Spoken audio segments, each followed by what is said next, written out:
Table napkin folding bird of paradise. Fold napkin in half and in half again. Then fold in half diagonally with points on the top and facing up. Fold left and right side down along center line, turning their extended points under. Then fold in half on a long dimension with edges facing out.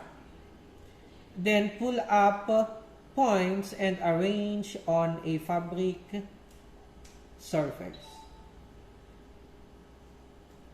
Birds of paradise.